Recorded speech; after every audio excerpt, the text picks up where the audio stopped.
لا حول ولا قوة إلا بالله العلي العظيم. أعوذ بالله من الشيطان اللعين الرجيم.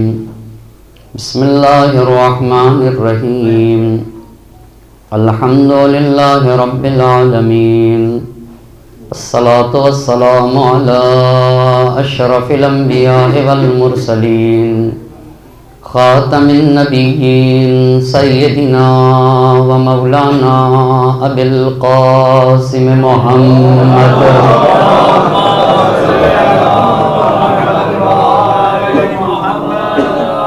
وعلى أهل بيته الطيبين الطاهرين المعصومين ولعنة الله على أعدائهم أجمعين. أما بعد فقد قالت فاطمة سلام الله عليها: أيها الناس اعلموا أني فاطمة. صلوات پڑھتے ہیں.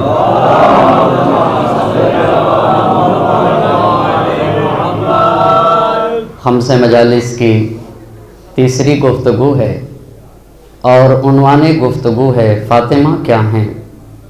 اس عنوان پہ گفتگو کرنے کے لیے خطبہ فدق سے جس فقرے کو سرنامہ سخن قرار دیا ہے، دیکھنے میں شہزادی کا ایک جملہ ہے اور ایک فقرہ ہے، پر پوری تاریخ کو اپنے اندر لیے ہوئے ہے.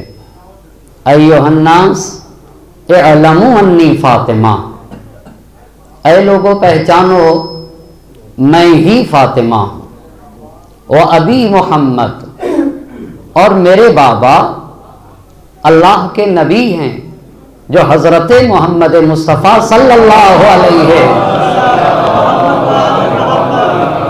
ان تعرفوہ تجدوہ ابی دون نسائکم. ساری دنیا کا شجرہ اگر لے کر آؤ، میں بھی اپنا شجرہ لے کر آتی ہوں، اور سارے دنیا کے شجرے کو پڑھ لو تو تعرفوہ تجدوہ ابی دون نسائکم، تو تم یہی ملے گا تمہیں کہ وہ میرے بابا ہیں، تمہاری عورتوں کے بابا نہیں. وَأَخَا ابن امی دون رجالکم، اور علی مرتضیٰ کے بھائی ہیں، تمہارے مردوں کے بھائی نہیں ہیں. اس ایک فقرے میں اور یہ بھی کہا شہزادی نے: اقول عوداً و بدءاً، اور یہ بار بار میں تم سے کہتی رہوں گی، ولا اقول ما اقول غلطا، اور کبھی بھی نہ کہنے میں اور نہ ہی کرنے میں حق کا دامن نہیں چھوڑوں گی. لا اقول ما اقول غلطا ولا افعل ما افعل شططا.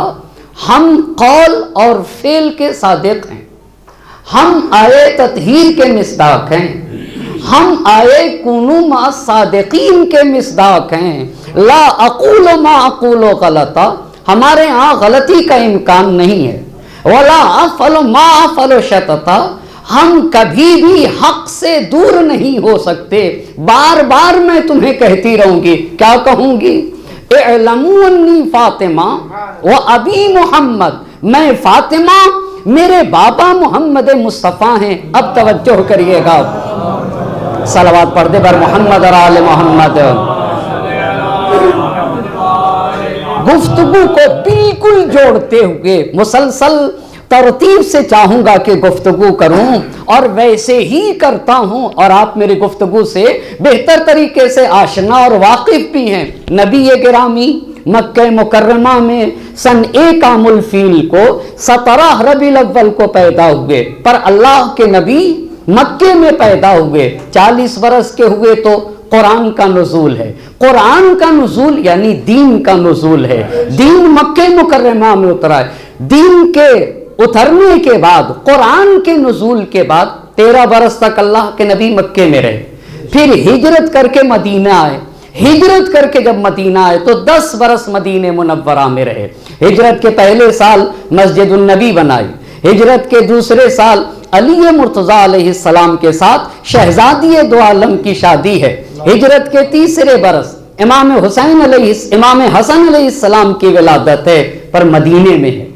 ہجرت کے چوتھے برس امام حسین علیہ السلام کی ولادت ہے کہاں کے اوپر؟ مدینہ منورہ میں۔ 14 معصوم میں سے 3 معصوم مکے میں پیدا ہوئے، اللہ کے نبی مکے میں، امام علی علیہ السلام مکے میں، شہزادی دو عالم مکے میں، پر امام حسن علیہ السلام مدینہ منورہ میں ہجرت کے 3 سال، امام حسین علیہ السلام مدینہ منورہ میں ہجرت کے 4 برس، ہجرت کے 5ویں برس جنگ خندق، ہجرت کے 6 برس صلح حدیبیہ، ہجرت کے 7ویں برس فتح خیبر، فتح خیبر کے بعد فدق ملا ہے پیغمبر کو بغیر لڑے ہوئے، ہجرت کے 8ویں برس فتح مکہ، جب مکے سے بتوں کا خاتمہ کیا گیا، فتح مکہ کے بعد جنگ حنین ہے، اس کے بعد واقع مباہلہ، ہجرت کے 10ویں برس حجۃ الوداع ہے نا، جس کے اوپر گفتگو ہو رہی تھی۔ حجۃ الوداع میں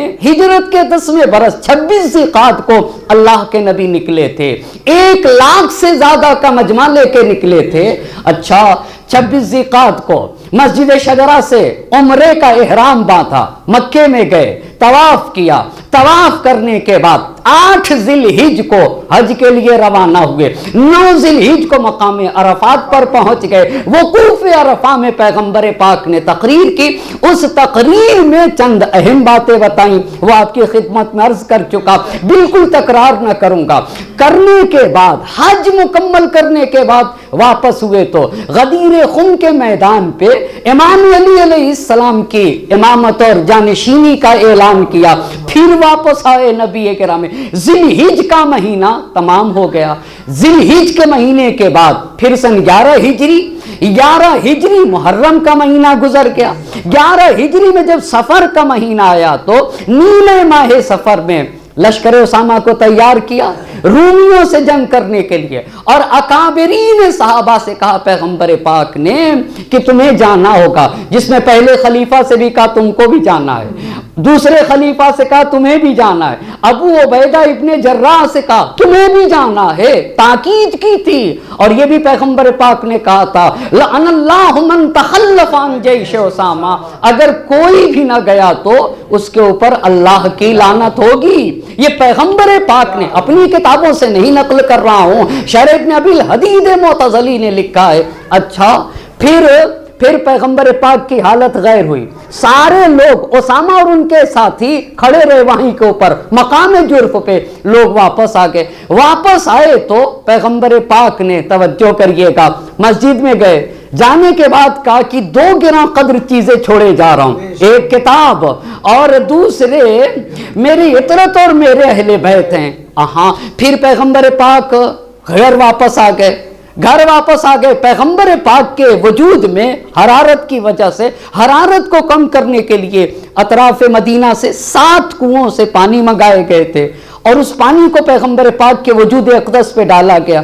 پھر جب پیغمبر پاک کی صحت تھوڑی سی صحیح، پھر مسجد میں تشریف لائے تو اللہ کے نبی نے تاکید کی، دیکھو کسی کی امانت ہے تو واپس کر دو، کسی کی گردن پہ، اگر میری گردن پہ کسی کا حق ہے یا کوئی امانت ہے تو مجھ سے لے لے آ کے۔ اس کے بعد ام سلمہ کے گھر آئے، ام سلمہ کے گھر سے جناب عائشہ کے گھر گئے تو اسی صبح جس دن گئے تھے مسجد کے لیے، صبح کے وقت جب بلال نے آ کر کہا کہ الصلاۃ الصلاۃ، تو جناب عائشہ نے ابو بکر کو بھیج دیا مسجد میں، کہلوایا کہ ان سے کہو وہ جائیں، اور ادھر سے جناب حفصہ نے دوسرے خلیفہ کو بھیج دیا۔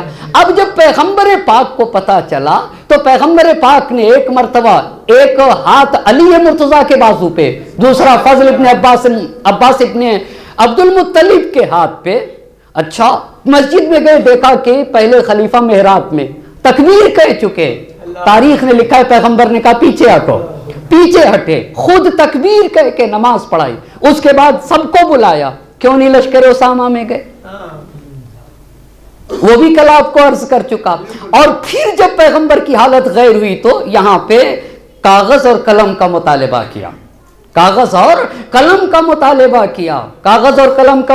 کیا تو ایک صاحب اٹھ کے بولنے لگے، ان ھذا الرجل لیہجر علیاذ باللہ ان النبی غلبہ الوجع۔